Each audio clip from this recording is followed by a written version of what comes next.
औज़ुबिल्लाहिमिनश्शैतानिर्रजीम बिस्मिल्लाहिर्रहमानिर्रहीम। अस्सलाम वालेकुम फ्रेंड्स, मैं हूँ मोहम्मद काशिफ इकबाल। आज का जो हमारा टॉपिक ऑफ डिस्कशन है वो है एनर्जी क्राइसिस इन पाकिस्तान, एक persistent challenge to economic growth and national progress. इस टॉपिक टॉपिक में हम इंशाल्लाह इस वीडियो में हम बात करेंगे एनर्जी क्राइसिस की डेफिनेशन क्या है और एक मुल्क के लिए एनर्जी की अहमियत क्या है। उसके बाद हम बात करेंगे ऑफिशियल स्टेटमेंट्स क्या है एनर्जी क्राइसिस के बारे में पाकिस्तान के डिफरेंट स्कॉलर्स की। उसके बाद अलार्मिंग रिपोर्ट्स के बारे में बात करेंगे, जैसे वर्ल्ड बैंक है, आईएमएफ क्या कहता है, एशियन डेवलपमेंट बैंक क्या कहता है पाकिस्तान की एनर्जी क्राइसिस के बारे में। उसमें हम समझेंगे कि कैपेसिटी पेमेंट्स जो आपको देंगे, कैपेसिटी पेमेंट्स हम उसका कंसेप्ट देंगे आपको इस वीडियो में। उसके बाद हम बताएंगे सर्कुलर डेप्ट कंसेप्ट क्या है। उसके बाद हम फिर बात करेंगे कि पाकिस्तान को इन दिनों में क्या एनर्जी क्राइसिस के सिचुएशन है, पाकिस्तान की क्या मसाइल है एनर्जी की वजह से आजकल पाकिस्तान। और उसके बाद हम करेंगे major causes of energy crisis in Pakistan क्या है। उसके बाद एनर्जी क्राइसिस की वजह से हमारी इकोनॉमी और नेशनल प्रोग्रेस पे क्या असर पड़ रही हैं, इसके बारे में बात करेंगे। और गवर्नमेंट ने एनर्जी क्राइसिस को हल करने के लिए कौन कौन सी पॉलिसीज अडॉप्ट किए हैं और उनमें कितनी तरक्की हुई है और कितनी नाकामियां हुई हैं, उस बारे में बात करेंगे। और उसके बाद हम डिफरेंट किस्म की कंट्रीज जैसे बांग्लादेश, पाकिस्तान, चाइना और इंडिया की कंट्रीज के साथ कंपेरिजन करेंगे कि उन्होंने क्या क्या किया और पाकिस्तान को उनसे क्या सीखना चाहिए। और एंड पे जाके हम इंशाल्लाह बात करेंगे कि एनर्जी क्राइसिस के सॉल्यूशंस क्या हैं, वे फॉरवर्ड क्या है, रिकमेंडेशन क्या है। वीडियो को आगे चलाने से पहले बराए मेहरबानी आप हमारे चैनल को लाइक करें, इस वीडियो को अपने दोस्तों के साथ शेयर करें, क्योंकि इसमें मैं प्रॉपर वजूहत बता रहा हूँ, फैक्ट्स एंड फिगर बता रहा हूँ, जो आप क्वेश्चन बता रहा हूँ। ये वीडियो आपके लिए इंतहाई मुफीद होने वाली है। और हमारे चैनल पे जिस नए टॉपिक पर आप वीडियो बनवाना चाहते हैं वो हमें कमेंट करें, हम इंशाल्लाह उस पर वीडियो बनाएंगे।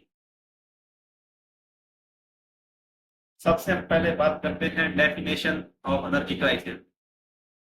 ये इंटरनेशनल एनर्जी एजेंसी के मुताबिक an energy crisis refer to a significant bottleneck होता है कमी, पड़ाव in the supply of energy resources to a economy, typically caused by sudden disruption in supply or increase in demand that outpace supply।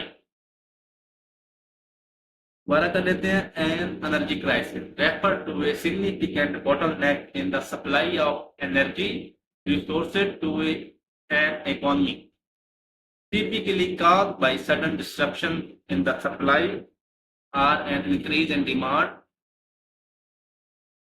that outpace supply. ये जो definition है ये energy crisis की बयान करते हैं इंटरनेशनल एनर्जी एजेंसी के मुताबिक है। एक और कर देते हैं अब वर्ल्ड डिक्शनरी के मुताबिक। An energy crisis is situation in which the availability of primary energy sources such as fossil fuel or electricity becomes limited or severely constrained, resulting in substantial economic and social repercussions। An energy crisis is a situation in which the availability of primary energy sources such as fossil fuels or electricity becomes limited or severely constrained, resulting in substantial economic and social repercussions। की definition है Oxford dictionary of energy science के मुताबिक। अब हम बात करते हैं importance of energy. किसी मुल्क के लिए एनर्जी की क्या अहमियत होती है, क्या वैल्यू होती है, उसके बारे में हम बात करते हैं। सबसे पहले बात करते हैं इसकी इकोनॉमिक ग्रोथ के लिए एनर्जी बहुत जरूरी होती है।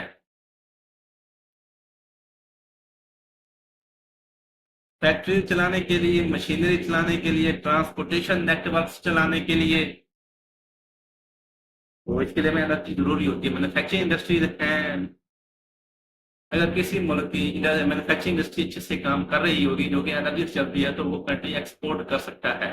एक्सपोर्ट करेगा तो ज़रिए मुबादला कमाएगा, रेमिटेंस कमाएगा, जिससे उसके फॉरेन जब बेहतर होंगे तो ये इकोनॉमिक ग्रोथ के लिए एनर्जी जरूरी है। उसके बाद एग्रीकल्चर और सर्विसेज में भी जरूरी है। कहता है in agriculture energy is used for irrigation, storage and processing. Processing से मुराद बात होता है हमें जो फ्रूट होते हैं उनको कलरिंग करनी पड़ती है, उनको स्टोरेज करना पड़ता है, उनकी कूलिंग और हार्टिंग करनी हार्ट्स करने पड़ते हैं आपको। उसके बाद ये वर्ल्ड बैंक का एक रिपोर्ट सुनने के मुताबिक कहता है according to world bank a 1% increase in energy consumption, a 1% increase in energy consumption leads to approximately 0.7% increase in GDP in developing countries. According to World Bank, कि 1% अगर हमारी एनर्जी कंजप्शन बढ़ती है तो अल्टीमेटली हमारी जो जीडीपी है वो 0.7% बढ़ जाती है।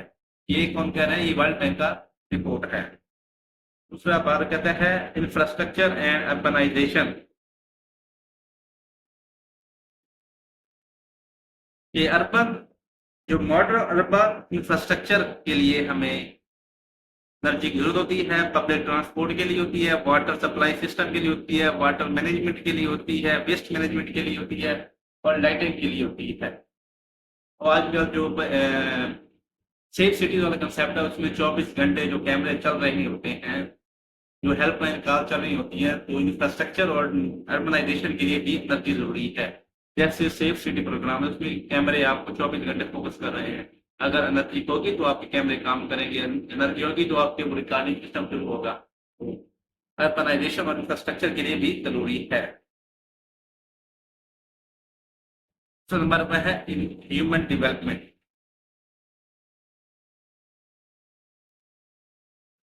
तो उसके बाद वो कहता है कि पहला फैक्टर ह्यूमन डेवलपमेंट कहता है हेल्थ। कहता है reliable energy ensure the operational hospital, vaccine, refrigeration, diagnostic equipment and better emergency services. कहता है ह्यूमन डेवलपमेंट में 3 चीजें आती होती हैं, एजुकेशन, हेल्थ और लिविंग स्टैंडर्ड। तो ह्यूमन डेवलपमेंट के लिविंग स्टैंडर्ड की तो हमने अर्बनाइजेशन वाली बात कर ली। ये हेल्थ के बारे में कहता है कि अगर हमने हॉस्पिटल वर्किंग कंडीशन में रखने हैं, वैक्सीन को ठंडा रखना है, कंडीशन में रखना है, डिग्नोस्टिक इक्विपमेंट होते हैं तो उनको रनिंग कंडीशन में रखना है और बेटर इमरजेंसी सर्विसेज प्रोवाइड करनी है, तो उसके लिए हमें एनर्जी की बहुत जरूरत है। दूसरे नंबर पर आता है education. Schools need electricity for lighting, digital tools for laptop computers and connectivity for internet. Studies show students in electrified areas perform better academically. Education पहले आपने बताई है, हेल्थ के बारे में ह्यूमन डेवलपमेंट की बात कर रहे थे, उसमें पहले हेल्थ की बताई है। अब एजुकेशन के बारे में बताता है कि schools need electricity for lighting, digital tools and connectivity. Studies show students in electrified areas perform better academically.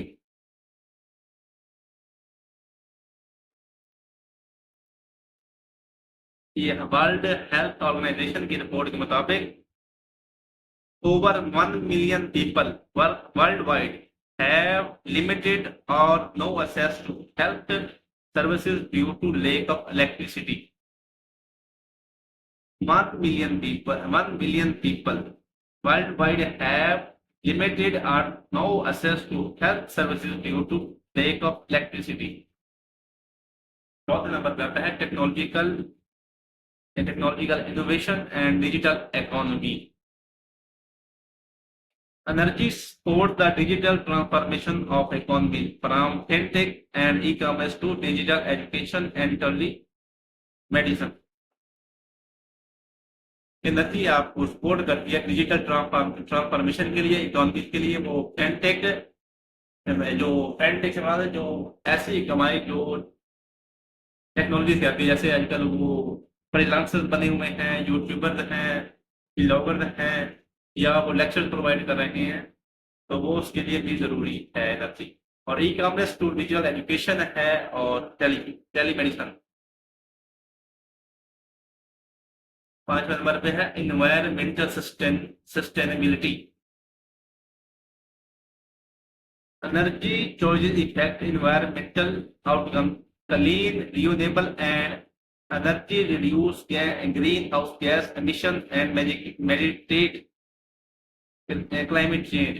कहता है क्या है, एनर्जी इन्वायरमेंटल सस्टेनेबिलिटी के लिए जरूरी है। जो काफी जो लाहौर वर्ल्ड सबसे वर्स्ट सिटी कहलाता है, क्यों कहलाता है कि उसमें हम जो हमारी एनर्जी आ रही है वो कोयले से बन रही है, फॉसल फ्यूल से बन रही है।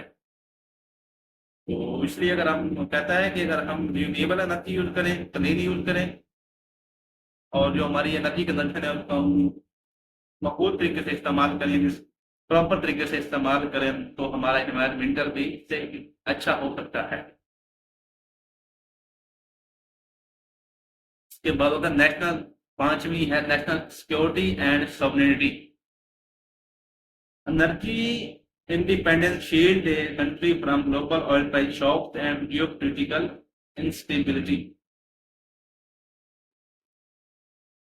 Energy independence shield a country from global oil price shocks and geopolitical instability. ये आपका जो मुल्क अगर बात तो जियोपोलिटिकल इश्यूज बनते हैं, जैसे अगर हम अभी हैं मोस्टली हमारा 60% जो हम फ्यूल इंपोर्ट करते हैं उससे बिजली बनाते हैं। तो अभी फॉर एग्जाम्पल यमन क्राइसिस हुआ, तो मिडिल ईस्ट में इशू होता है, तो हमें हमारा ऑयल प्राइस बढ़ जाते हैं, जिससे हमारी एनर्जी बढ़ जाती है, महंगी हो जाती है, बिजली हमारी महंगी हो जाती है। तो रिपोर्ट के मुताबिक countries with diverse and resilient energy resources are better equipped to manage crises and protect their sovereignty. IMF की रिपोर्ट के मुताबिक कंट्रीज विद डाइवर्स ज्यादा मुख्तलिफ and resilient energy resources are better equipped to manage crisis and protect their community. अभी हमने importance of energy की बात की। इसमें जो पहली है इकोनॉमिक ग्रोथ के लिए, दूसरा इंफ्रास्ट्रक्चर एंड अर्बनाइजेशन के लिए, ह्यूमन डेवलपमेंट के लिए, technological innovation and digital economy के लिए, एनवायरमेंटल सस्टेनेबिलिटी के लिए, और नेशनल सिक्योरिटी एंड कम्युनिटी के लिए हमें एनर्जी की क्या अहमियत है, क्या उसकी है, उसकी हमने बात। तभी हम बात करते हैं ऑफिशियल स्टेटमेंट क्या है हमारी, जो पाकिस्तान में एनर्जी क्राइसिस है उसके बारे में क्या स्टेटमेंट्स हैं। पहले नंबर पे है डॉक्टर हफीज पाशा, इकोनॉमिस्ट हैं और फॉर्मर फाइनेंस मिनिस्टर हैं। उनके मुताबिक the energy crisis in Pakistan is not just about shortages, it is a governance failure marked by poor regulation, lack of transparency, and inadequate investment in renewable energy. The energy crisis in Pakistan is not just about shortages, it is a governance failure marked by poor regulation, lack of transparency, and inadequate investment in the renewable energy. इसका जो source लिख सकते हैं आप, economic review journal 2020। दूसरी है international energy agency की report के मुताबिक जो 2023 में आई थी, Pakistan energy sector faces structural challenges such as high transmission losses, financial management and dependence on imported fuel which undermine, नुकसान करती है energy security and affordability. Pakistan energy sector faces structural challenges such as high transmission losses, financial mismanagement, and dependence on imported fuel, which undermines energy security and affordability. हम बात कर सकते हैं alarming reports के मुताबिक। पहली रिपोर्ट के मुताबिक है NEPRA, National Electric Power Regulatory Authority Annual Report 2022. Pakistan transmission and distribution system is outdated and inefficient, resulting in 17 to 90% line losses, frequent blackouts, and load shedding, even with surplus generation capacity.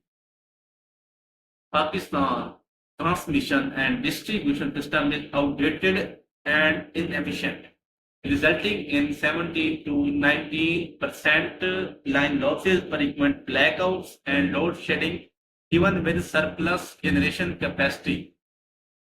ये report बनाती है national NEPRA annual report 2022। उसके बाद IMF की report जो अभी उसने किया था, एग्रीमेंट किया था पाकिस्तान के साथ 2023 में। पाकिस्तान एनर्जी क्राइसिस एग्जिबिटेड, एक तरह बर्बाद हो चुका है by structural inefficiency, lack of cost recovery and mounting circular डेप्थ, माउंटेन पकड़ना रखना। These challenges pose a serious threat to macroeconomic stability. Pakistan energy crisis is exacerbated by structural inefficiency, lack of cost recovery, and mounting circular debt. These challenges pose a serious threat to macroeconomic stability.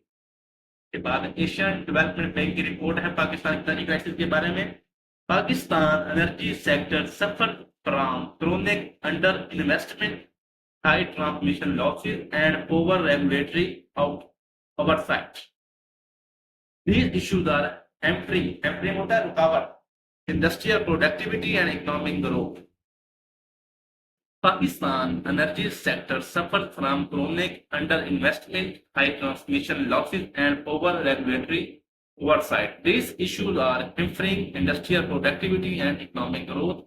ये Asian development bank की report 2022 के मुताबिक। अब आप समझते हैं concept capacity payment क्या होता है, जो हम बार बार न्यूज में सुन रहे होते हैं। Capacity payment is the fix amount paid to power producers, especially independent power producers, for making their power generation capacity available regardless of whether the electricity is used or not. Capacity payment से मुराद एक ऐसी fix amount होती है जो government को independent power producer को provide देनी पड़ती है, जिनकी पावर की जितनी कैपेसिटी होती है, चाहे इलेक्ट्रिसिटी यूज हो या ना हो। तो पाकिस्तान में ये होगी कैपेसिटी पेमेंट का कंसेप्ट हो गया। पाकिस्तान में क्या मुराद है?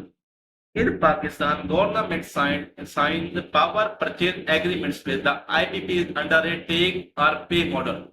Take or pay model कहता है कि आप दें और लें, यानी आपके जितनी कैपेसिटी हम आपको प्रोवाइड करेंगे।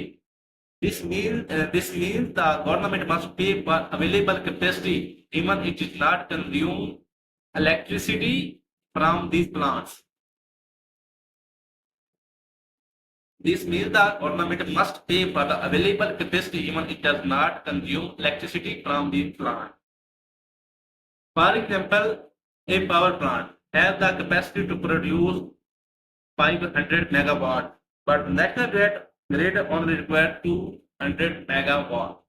The government still pay for the full 500 megawatt capacity. According to NEPRA and Ministry of Energy, over 1 trillion has been paid in capacity charges annually. Government जो हमारी है वो हर साल 1 ट्रिलियन रुपीज सिर्फ कैपेसिटी पेमेंट के मद में इन आईपीपीज को पे करती है। ये रिपोर्ट किसकी है? नेपरा और मिनिस्ट्री ऑफ एनर्जी कह रही है कि जो गवर्नमेंट है, पाकिस्तान की जो गवर्नमेंट है, वो 1 ट्रिलियन सालाना पे करती है इन कैपेसिटी पेमेंट के मामले में। आप आ जाता है सर्कुलर डेप्ट इन पाकिस्तान। सर्कुलर डेप्ट भी हमने सुना होगा आपने कहा। सर्कुलर डेप्ट refer to the unpaid bills and financial shortfall that accumulate across the energy supply chain from generation to distribution. Circular debt refer to unpaid bills and financial shortfalls that accumulate across the energy supply chain from generation to distribution. वो कहता है server depth इकट्ठा कैसे होता है या ये काम कैसे करता है। तो इसके लिए वो नीचे प्रोसीजर है कि this code distribution companies collect less revenue due to line loss, theft or non-payment by the consumer। तो पहला स्टेप होगा कि डिस्कोड का है। ये डिस्कोड जो है वो कम रेवेन्यू इकट्ठी करती है due to line losses, theft और non payment by the consumer. दिन जमा नहीं करवाते, हम चोरी करते हैं जो हमारे दिमाग में कुंडे लगा जाते हैं, तो जिसकी वजह से वो डिस्कोड रेवेन्यू कलेक्ट करती है। तो फिर they fail to pay the full amount to central power purchasing agency CPPA। तो वो उनको सेंट्रल पावर परचेजिंग एजेंसी को फुल पेमेंट नहीं कर सकती। तो CPPA can not fully pay the IPP and public sector plants.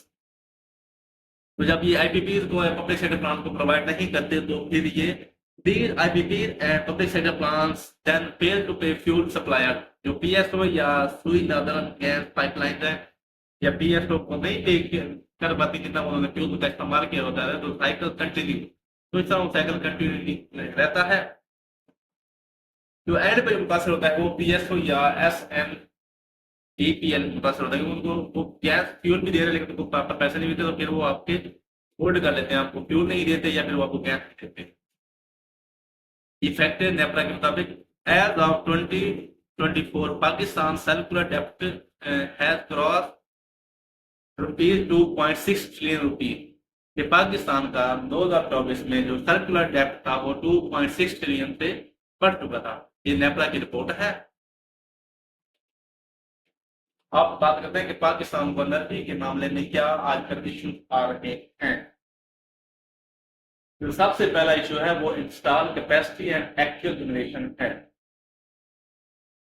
जो पाकिस्तान की अप्रोक्सीमेटली इंस्टॉल कैपेसिटी है वो है 49,270 मेगावाट। पाकिस्तान की जो इंस्टॉल कैपेसिटी है 49,270 मेगावाट इंस्टॉल कैपेसिटी है। बट एक्चुअल जनरेशन जो हमारी है वो है high install capacity. Actual generation after fall short due two factors like fuel shortage, maintenance issues and transmission losses. कहते हैं कि एक्चुअल जनरेशन हमारी कम हो रही है, उसकी जो मेन वजह वो है बता रहा है कि जो एक हमारी 25,000 मेगावाट जो हमारी एक्चुअल नीड है वो है हमारी 25,000 मेगावाट, और जो हम ले रहे हैं वो 49 यानी 49,000 हमारी इंस्टॉल कैपेसिटी है। लेकिन फिर भी शॉर्ट फॉल है। इसकी वजह वो बता रहा है कि due to fuel shortages, maintenance issues and transmission losses. उसके बाद एनर्जी मिक्स।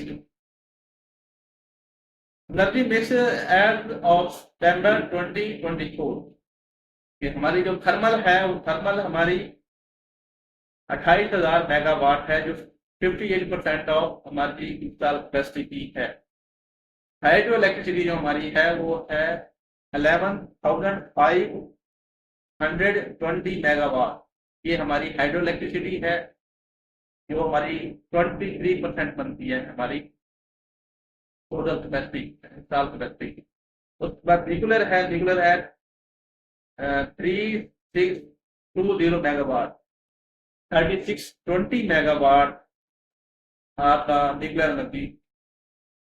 एंड विंड है अप्रोक्सीमेटली 1800 जो 4% ऑफ हमारी एक्चुअल इंस्टॉल कैपेसिटी की है। और अभी हम सोलर से भी कर रहे हैं। सोलर से हम ले रहे हैं 780 मेगावाट हम ले रहे हैं। 780 मेगावाट हम सोलर से एनर्जी प्रोड्यूस कर रहे हैं। बायोगैस मास पे हम 249 अप्रोक्सीमेटली 250 मेगावाट हम इससे प्रोड्यूस कर रहे हैं। और नेट मीटरिंग सिस्टम भी हमारे पास इसकी फैसिलिटी भी है। Net metering distributed solar approximately 2500 megawatt हम नेट मीटरिंग से भी हासिल कर रहे हैं। और जो ये रिपोर्ट बता रही है ये सितंबर 2024 के मुताबिक है। क्या नापा के सामने हमारी किन किन नकदी रिसोर्सेज हम कितने कितने नकदी ले रहे हैं। थर्मल से हम ले रहे हैं 28,000 मेगावाट, हाइड्रो इलेक्ट्रिक हम ले रहे हैं 11,500 मेगावाट, न्यूक्लियर से हम ले रहे हैं 3620 मेगावाट, विंड से हम ले रहे हैं 1840 मेगावाट, सोलर से हम ले रहे हैं 780 मेगावाट, बायो मास से हम ले रहे हैं 250 मेगावाट, और नेट मीटरिंग से हम ले रहे हैं 2500 मेगावाट। तो तीसरा स्टेप है वो डिमांड सप्लाई गैप।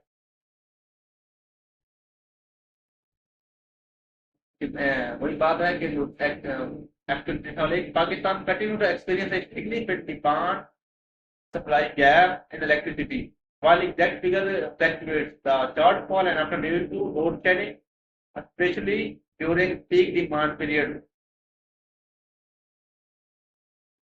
उसके बाद पाकिस्तान का जो डिमांड सप्लाई इशू है कि हमारे हिसाब कैपेसिटी तो बहुत ज्यादा है, उसकी वजह बता रहा है कि पीक आवर में हमारी डिमांड कम हो जाती है। इसके पीछे वो फैक्टर बताता है इनएफिशिएंट ट्रांसमिशन लाइन है और डिस्ट्रीब्यूशन सिस्टम हमारे इनएफिशिएंट है। फ्यूल सप्लाई कॉन्फिडेंट है कि वो सब जो रिएक्टर वाला कि वो पीएसओ या कोई गैस वाली कंपनी में फ्यूल इशू नहीं करती। और फाइनेंशियल चैलेंजेस हैं। सर्कुलर डेप्थ डिस्ट्रीब्यूशन मैंने आपको सर्कुलर डेप्थ का ऊपर कंसेप्ट बताया है। अभी हम बात करेंगे मेजर काजेज, मेजर रीजन या काजेज या of energy crisis in Pakistan. जो सबसे पहला हमारा जो बेसिक रीजन है एनर्जी क्राइसिस की वो है over reliance on imported fossil fuel.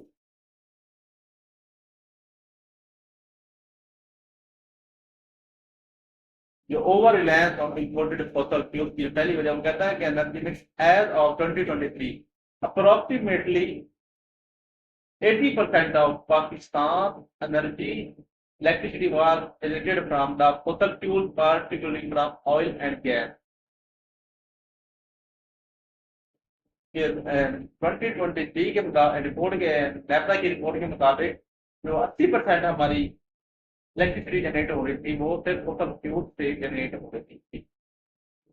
और फोसल फ्यूल हमारी इम्पोर्टेड होती है, जैसे हुआ फ्लक्चुएशन रद्द किया तो हमारी एनर्जी प्राइसेस भी फ्लक्चुएट होती है। दूसरा है power energy governance and institutional risk management.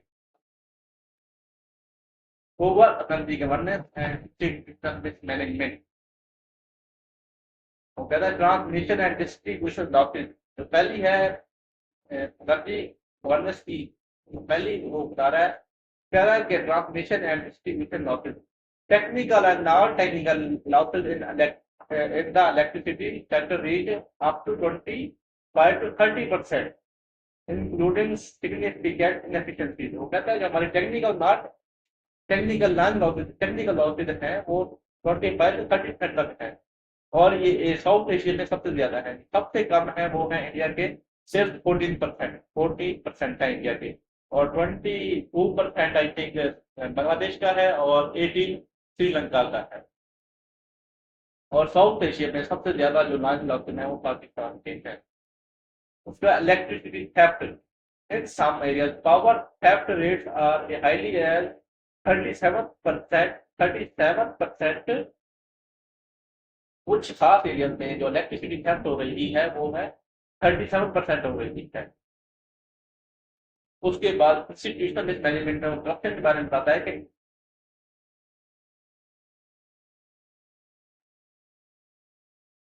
इस बारे में करप्शन बहुत ज्यादा है।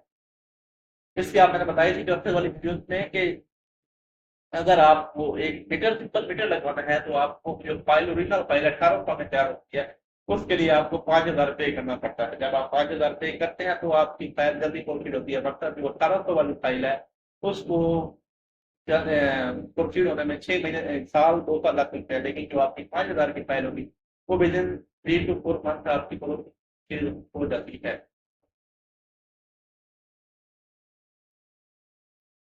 अब हम बात करते हैं तीसरी वजह, outdated transmission and distribution infrastructure.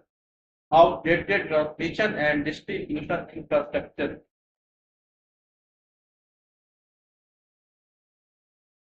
Much of the Pakistan energy infrastructure is antiquated, leading to frequent breakdown and efficiency। कहते हैं जो हमारी ट्रांसमिशन लाइन है ये बहुत पुरानी है, आउटडेटेड हो चुकी है। इनको चाहिए कि इनको अपडेट कर दिया जाए या इनको चेंज अपडेट किया जाए, वरना ये लाइन, इनकी लाइन लॉसेज बहुत ज्यादा है। इनकी वजह से भी आपको 15% लाइन लॉसेज होते हैं। और डिस्ट्रीब्यूशन भी इंफ्रास्ट्रक्चर हमारा ऐसे ही अपडेटेड है। और इसका फैक्ट बताता है द 2023 नेशनल वाइड ब्लैकआउट। ये रिसेंटली हुआ था जब पूरे पाकिस्तान में लाइट चली गई थी। तो ये किसकी क्या वजह थी कि आउटडेटेड ट्रांसमिशन और डिस्ट्रीब्यूशन इंफ्रास्ट्रक्चर की वजह से था कि the 2023 national wide blackout lasting over 12 hours in the many regions was attributed to reactive power deficiency and overloaded transmission line। Overload होने की वजह से ट्रांसमिशन लाइन की दबाव। उसके बाद सर्कुलर डेप्थ एंड फाइनाइटल इनएफिशिएंसी। सर्कुलर डेप्थ आपको बता चुका हूं कि सर्कुलर डेप्थ क्या होता है, इसके ओवर ये काम कैसे करता है, और फाइनेंशियल एफिशिएंसी की वजह से आप हमारी इसको प्रॉपर वो क्या कहते हैं रेवेन्यू इकट्ठा नहीं कर पाती, तो वो फिर वो सेंट्रल एजेंसी को भी इतना पैसा नहीं देता। सेंट्रल एजेंसी पावर प्रोड्यूसर को प्रॉपर नहीं देते, और पावर प्रोड्यूसर जब वो जो फ्यूल वाली कंपनी को नहीं देते तो फिर वो आपका फ्यूल रोक देती है, जिसकी वजह से इनएफिशिएंसी आ रही है। तो ये रिपोर्ट के मुताबिक मार्च 2022 the circular debt in Pakistan energy sector reached by 247 billion rupees, equal to 3.8% of GDP of 2022। उसके बाद delayed implementation of energy policy, जो पांचवी वजह है वो बता रहा है delayed implementation of energy policy. कि पाकिस्तान की जो एनर्जी पॉलिसी होती है वो शॉर्ट टर्म होती है और उनमें डिलेड होती है, जिसकी वजह से प्रोजेक्ट्स कंप्लीट नहीं हो पाते। इसकी वो एग्जांपल देता है कि the policy like the Kalabagh dam has been installed in Bukawat due to political disagreements preventing the addition of significant power capacity। कहता है कि पॉलिसी को इम्प्लीमेंटेशन ना होने की वजह से पहले इम्प्लीमेंट हुआ था, लेकिन वो डिले की वजह से जो काला बाग डैम है वो रुका हुआ है। काला बाग डैम अगर बन जाए तो पाकिस्तान को बड़ा फायदा होता है, लेकिन डिले पॉलिसी की वजह से वो नहीं हो रहा, या इम्प्लीमेंटेशन की वजह से नहीं बन पा रहा। Political instability and lake of long term planning. पीछे बताया कि हमारी लॉन्ग शॉर्ट टर्म प्लानिंग होती है, और इसमें बता रहा है पॉलिटिकल इंस्टेबिलिटी है और lake of long term planning है। पाकिस्तान में पॉलिटिकल इंस्टेबिलिटी होती है, जब नई गवर्नमेंट आती है तो अपनी पॉलिसी लेके आती है। और जो शॉर्ट टर्म वो कहते हैं कि हमारा 5 साल का टेन्योर है तो 5 साल के लिए ही प्लानिंग करें, लॉन्ग टर्म प्लानिंग नहीं करते।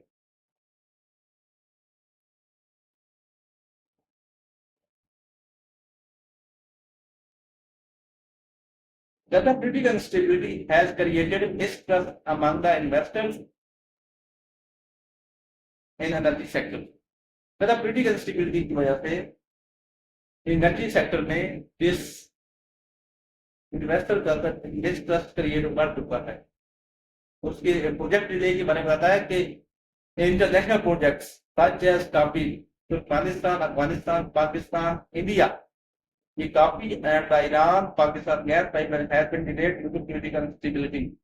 जो काफी और Iran Pakistan gas pipeline delay है, इसकी मेजर पॉलिटिकल इंस्टेबिलिटी है। जैसे जब चेंज होता है तो फिर ईरान में भी हुकूमत पॉलिटिकल इंस्टेबिलिटी रहेगी, पाकिस्तान में इंस्टेबिलिटी होने की वजह से नई गवर्नमेंट वो कभी जब गवर्नमेंट नहीं होती है तो वो अपनी नीति लेके आती है।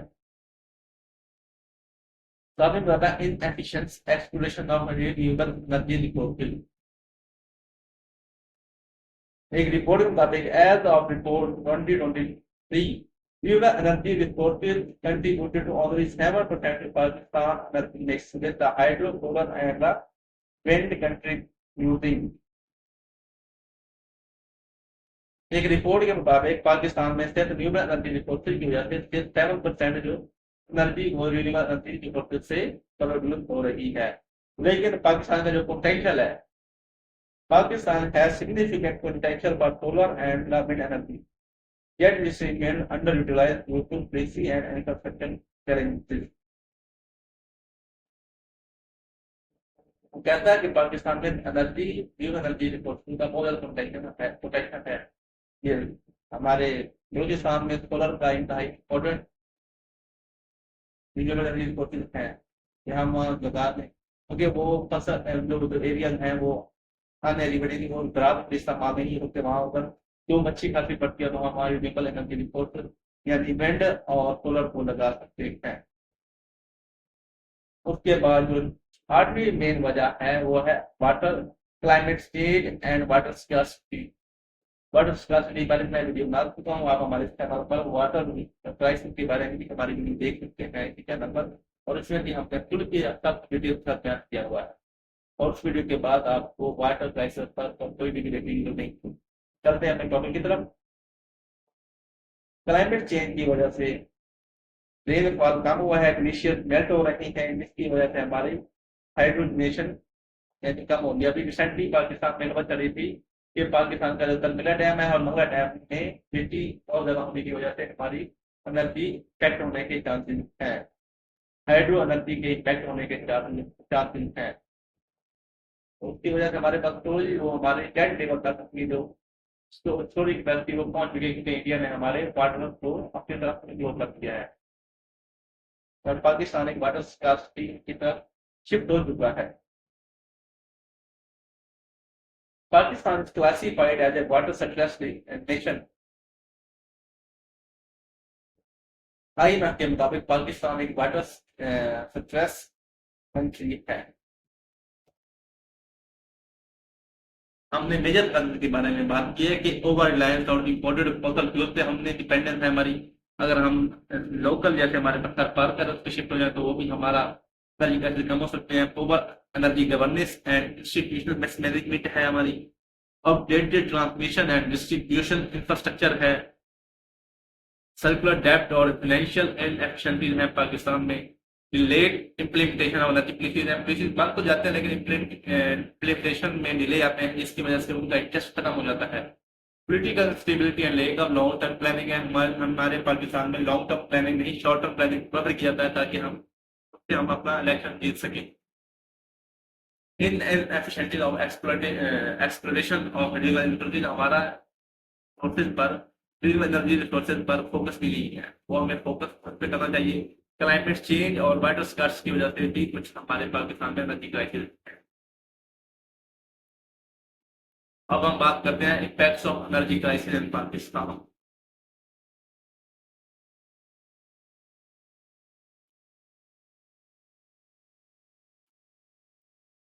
हमारा जो पहला है वो है economic impact, loss in GDP. अभी वो बताया वो था कि वर्ल्ड बैंक ने कहा था अगर हमारी 1% एनर्जी कंजप्शन बढ़ेगी तो हमारी जो 0.7% जीडीपी ऑटोमेटिकली हमारी इंक्रीज होगी। लेकिन हमारी एनर्जी क्राइसिस की वजह से जीडीपी मुतासर हो रही है। Decline in industrial output, industrial output क्योंकि जब हमारी एनर्जी क्राइसिस एनर्जी नहीं होगी तो मैन्युफैक्चरिंग इंडस्ट्री कैसे चलेगी, या फिर हमारी एनर्जी बहुत महंगी होती है, एक्सपेंसिव एनर्जी की वजह से भी आउटपुट कम होता है। और एफडीआई फॉरेन डायरेक्ट इन्वेस्टमेंट भी, जब हमारे पास एनर्जी नहीं है तो वो इन्वेस्ट लोग कहाँ करेगा, तो इसलिए वो भी प्रेरित करते हैं कि पाकिस्तान में इन्वेस्ट किया जाना चाहिए। अब हम इसके बारे में करते हैं फैक्ट के बारे में।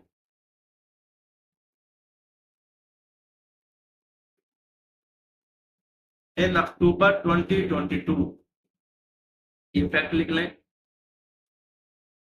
The all Pakistan textile mills association, the All Pakistan Textile Mill Association reported that 1600 यानी 1600 mills, garment mills were closed due to withdrawal of power subsidies, resulting in 5 million job losses।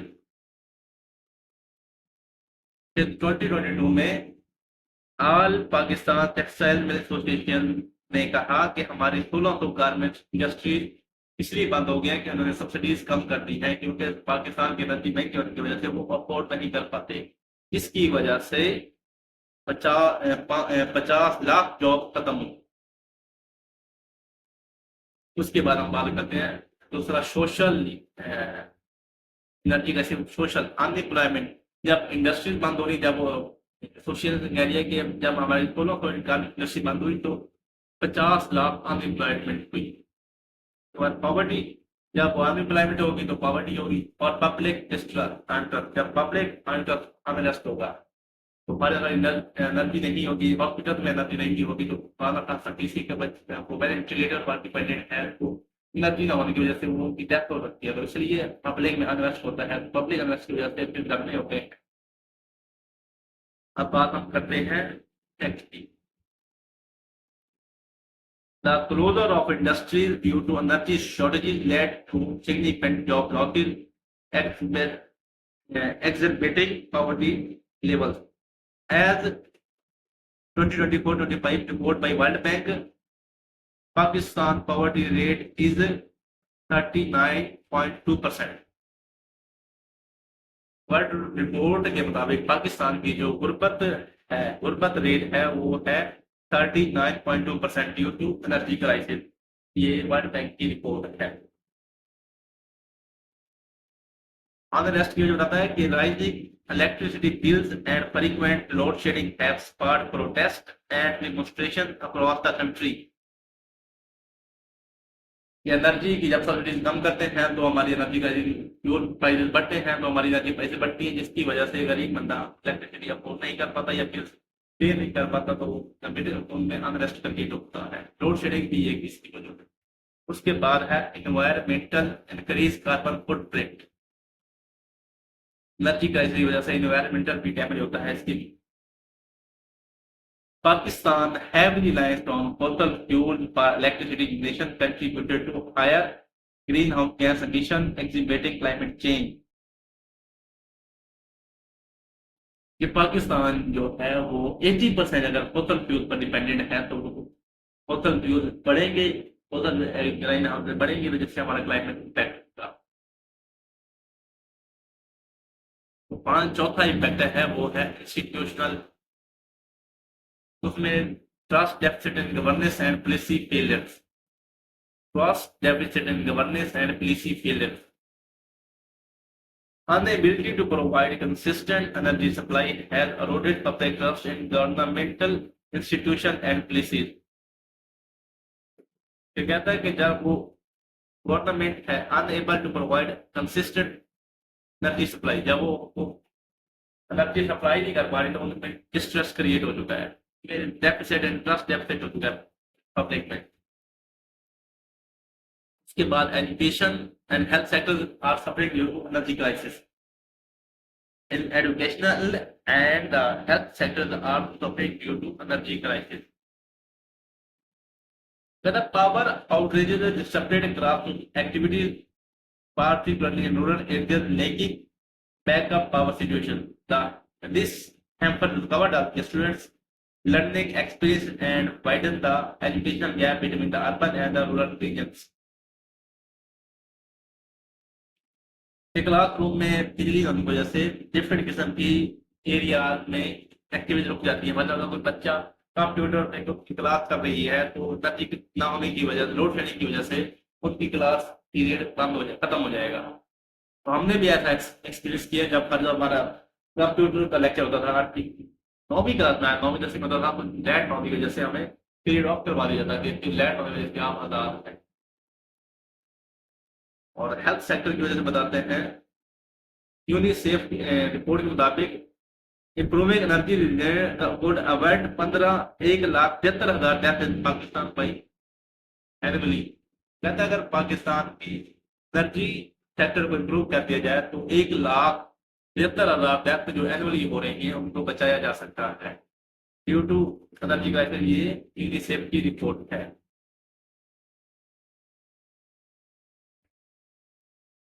अब हम बात करेंगे, पहले बात है कि इफेक्ट्स क्या हो रहे हैं। इकोनॉमिक इफेक्ट्स की बात की हमने, सोशल इम्पैक्ट्स की बात की, इन्वायरमेंटल इम्पैक्ट्स की बात की, इंस्टीट्यूशनल इम्पैक्ट्स की बात की, एजुकेशनल एंड हेल्थ सेक्टर की हमने बात की, इम्पैक्ट्स की बात। अब हम इसमें बात करते हैं कि गवर्नमेंट ने कौन कौन सी पॉलिसीज और प्रोजेक्ट्स लॉन्च किए थे एनर्जी क्राइसिस को खत्म करने के लिए।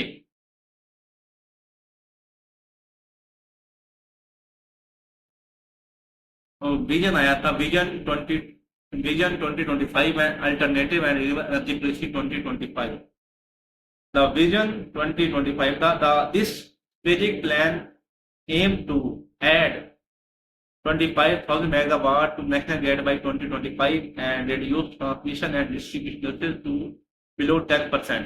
While some people have made, the goals remain unmet due to delay in project execution and financial constraints. कहता है कि जो विजन 2025 एक बनाया गया था उसके मुताबिक 2025 में हमने 25,000 मेगावाट एनर्जी ऐड करनी थी नेशनल ग्रिड में, और जो ट्रांसमिशन और डिस्ट्रीब्यूशन होते थे उनको कम करके 10% से भी कम करना था। लेकिन कुछ ना कुछ इसमें हमारी एनर्जी हमारे जो मेगावाट एनर्जी तो ऐड हुई, लेकिन वो कहता है कि कुछ ऑब्जेक्टिव थे अचीव हुए, कुछ अचीव ना हुए। उसकी वजह क्या, अचीव ना होने की वजह थी जो प्रोजेक्ट थे वो लेट एग्जीक्यूट किए गए और फाइनेंशियल कॉन्स्ट्रेंट यानी फंड की कमी की वजह से कुछ अचीव ना हो सके। उसके बाद है alternative and renewable energy policy 2029। Policy set of achieving A 30% share of renewable energy and power mix by 2030। इस पॉलिसी का मकसद था 2019 में कि हम जो 30% ऑफ एनर्जी मिक्स है वो हम रिन्यूएबल एनर्जी रिसोर्सेज से 2030 तक हासिल करेंगे। However, as of 2023, renewable constitute only 7% of energy mix, indicating a significant shortfall in meeting the objective of the policy. कहता है कि 2023 के मुताबिक से 7% हमारी जो एनर्जी मिक्स है वो रिन्यूएबल एनर्जी सोर्सेज से आ रही है, और ये बता दिया है कि ऑब्जेक्टिव फेल हम हासिल करने में भी फेल है। अब हम बात करते हैं CPEC energy projects under the China Pakistan economic corridor. Significant investment have been made in the energy sector.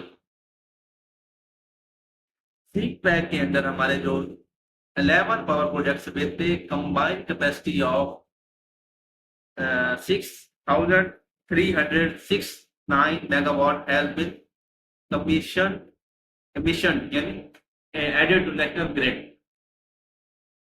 Notable projects include the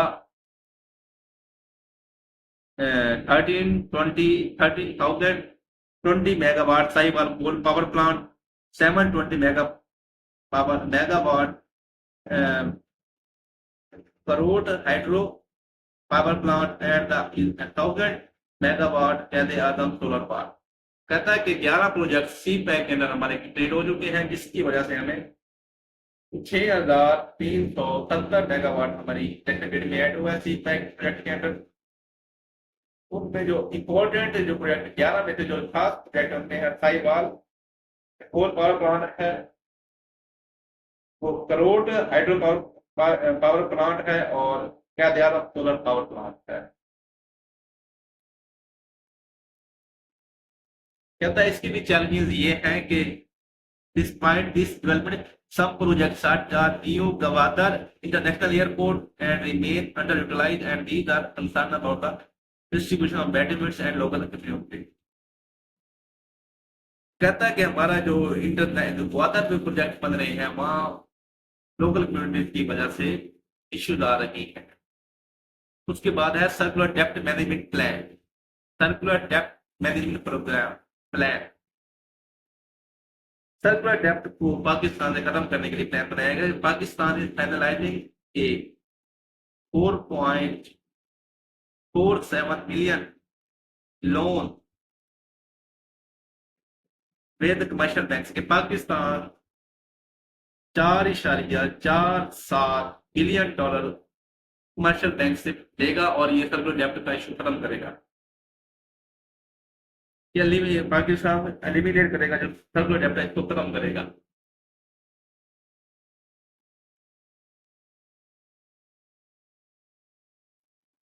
और जो ये जो लोन लेगा इसको 4 to 6 ईयर में ये गवर्नमेंट पे करेगा इन कमर्शियल बैंक्स को।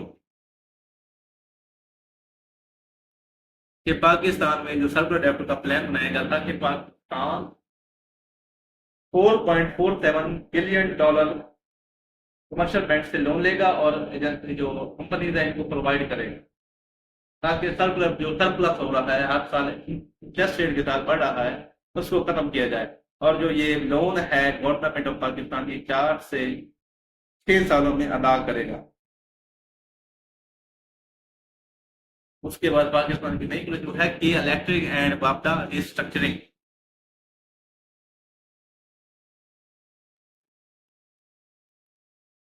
कि electric afford made a privatized and structure के electric to improve efficiency. However, the challenges persist, including dispute over tariff adjustment and delays in infrastructure upgrades. कि electric को privatise किया गया कि इसकी एफिशिएंसी को बढ़ाया जाता है, लेकिन इसकी चैलेंज अभी भी फेस करते हैं। वापडा को भी रिस्ट्रक्चर यानी इसको भी प्राइवेटाइज करने के बारे में बात चल रही है। बात करें कि पाकिस्तानी पुलिस में क्या उन्होंने प्रोग्रेस हासिल की। कहता है the commission of multiple project under the CPA has substantial capacity to national grid. तो कहता है कि सबसे जो बड़ी अचीवमेंट जो सक्सेस हासिल किया वो है कि सी पैक अपनी हमें 11 प्रोजेक्ट्स की वजह से हमने तो कितनी अभी बता देता हूँ आपको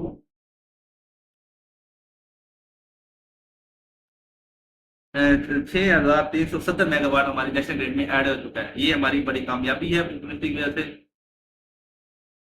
और फेलियर है कि जो हमारी फेलियर में बताया कि जो 19 क्या है वो भी रिपोर्टिंग हमारे में 7% है और जो विजन 2025 है ये भी अभी हमारा कंप्लीट नहीं हुआ। अब बात हम करते हैं comparative analysis with the other country.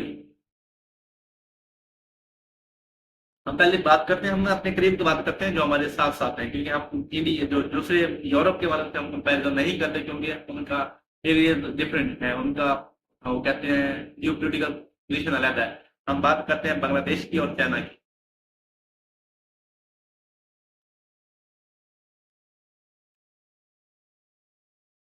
Bangladesh effective reform and solar home system. Bangladesh ने 2 पॉलिसीज नई इफेक्टिव रिफॉर्म की और सोलर होम सिस्टम बनाए हैं। बात हम करते हैं solar home system. Bangladesh has installed over 6 billion solar home system, यानी 60 लाख सोलर होम सिस्टम लाए हैं बांग्लादेश ने।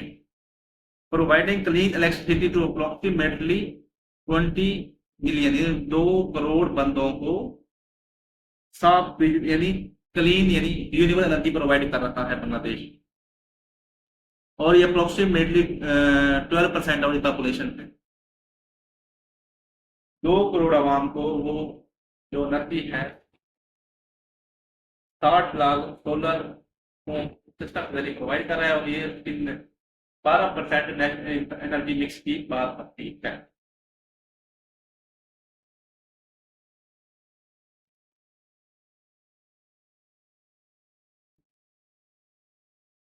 उन्होंने पब्लिक प्राइवेट पार्टनरशिप को प्रमोट किया है। The infrastructure development company limited collaborated with 58 non-governmental organizations to implement the solar home system। Solar system सिर्फ government ने खुद ही नाम इन्होंने पब्लिक प्राइवेट पार्टनरशिप के तहत तैयार किए हैं। ये रिफॉर्म बहुत इंपॉर्टेंट। अब हम बात करते हैं चाइना की। China strategic planning and diversification.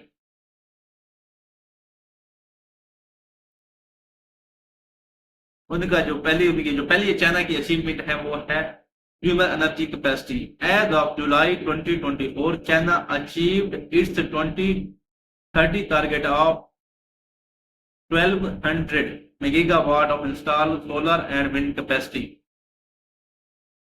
कि चाइना ने 1200 गीगावाट से सोलर एनर्जी से हासिल कर रहा है, उनकी अचीवमेंट है।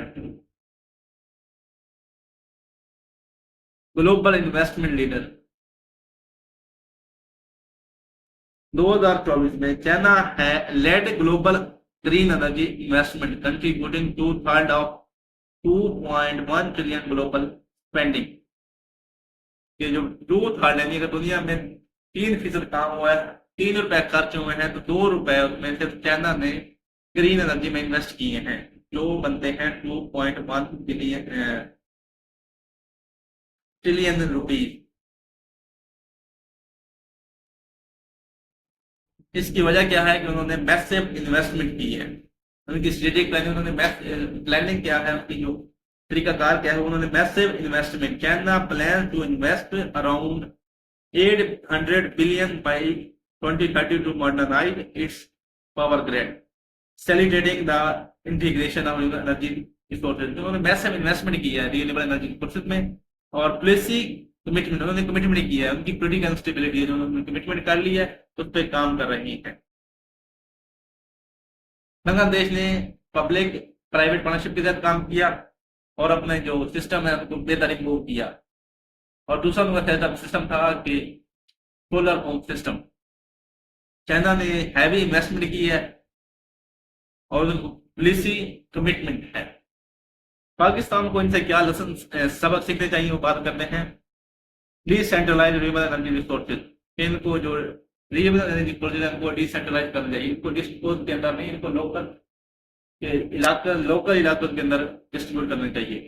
दूसरा है स्ट्रेटेजिक प्लानिंग एंड इन्वेस्टमेंट, इनको जो प्लानिंग, इनको तो पहले जो प्लानिंग है और स्ट्रेटेजी है और प्लानिंग है, मैसिव इन्वेस्टमेंट करनी चाहिए पब्लिक प्राइवेट सिस्टम के जरिए। पॉलिसी एंड रेगुलेटरी सपोर्ट्स, कि जो इनको पॉलिसीज हैं और रेगुलेटरी सपोर्ट है, पॉलिसी है उनको कंसिस्टेंट होना चाहिए, कि हुकूमत चाहे चेंज हो या वही रहे, लेकिन जो पॉलिसी है वो कंसिस्टेंट होनी चाहिए।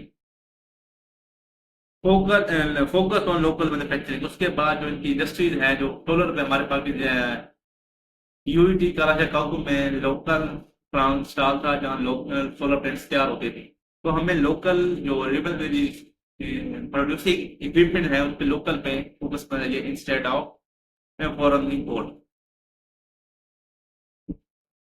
अब बात करते हैं वे फॉरवर्ड एंड रिकमेंडेशन। बात करें कि पाकिस्तान ने क्या सबक सीखने हैं।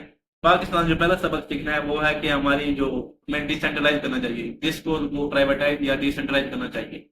दूसरा जो हमें है पैसिव इन्वेस्टमेंट करनी चाहिए। नंबर 3 है पब्लिक प्राइवेट पार्टनरशिप को फरोग देना चाहिए। नंबर 4 है पॉलिसी रेगुलेशन, जो हमारी पॉलिसी है वो कंसिस्टेंट होनी चाहिए, पॉलिटिकल स्टेबिलिटी होती रहे लेकिन हमारी जो पॉलिसी है वो कंसिस्टेंट रहनी चाहिए। और जो फोकस और लोकल मैन्युफैक्चरिंग पे हमें फोकस करना चाहिए।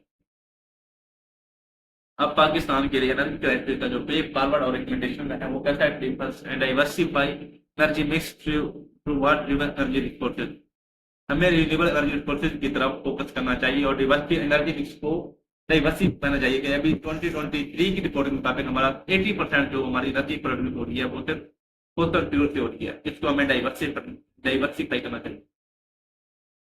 उसके बाद दूसरा जो हमारा रिकमेंडेशन है वो है प्रमोटिंग पब्लिक प्राइवेट पार्टनरशिप, हमें पब्लिक प्राइवेट पार्टनरशिप को प्रमोट करना चाहिए, ये जिसको तो हमें प्राइवेटाइज करना चाहिए। इससे उनकी एफिशिएंसी बढ़ेगी, जो हमारी ओवर स्टाफिंग हो चुकी है वो भी बढ़ेगी, और जो करप्शन का जो एनर्जी प्रोडक्शन है वो भी कम होगी। और revamping regulatory institution like NEPRA and OGRA, इनको खत्म कर देना चाहिए। चौथा है टैकलिंग सर्कुलर डेप्ट विद फाइनेंशियल डिसिप्लिन, जो हमारा सर्कुलर डेप्ट है इसको प्रॉपर स्ट्रक्चरल इनको छोटी छोटी अमाउंट में डिवाइड करके मंथली इंस्टॉलमेंट के थ्रू खत्म करना चाहिए। जो भी आया था सर्कुलर डेप्ट सोल्यूशन वो भी अच्छा था, लेकिन उससे कुछ बंदों की नेगेटिव स्पिरिट्स होने की वजह से उसको रोक दिया गया था, लेकिन वो भी तरीकाकार अच्छा था। उसके बाद investment in research and development, हमें R&D में इन्वेस्टमेंट करना चाहिए कि हम सोलर की एफिशिएंसी या विंड की एनर्जी जो एनर्जी है इसको कैसे इफेक्ट कर सकते हैं, और जो हमारी लोकल जो हमारी जो एनर्जी प्रोड्यूस हो रही है उसको हम कैसे उसका यूज कम कर सकते हैं, इफेक्टिव फ्रेश शेयर जो होती है इफेक्टिव इस्तेमाल कर सकते हैं। उसके बाद raising public awareness on social conservation,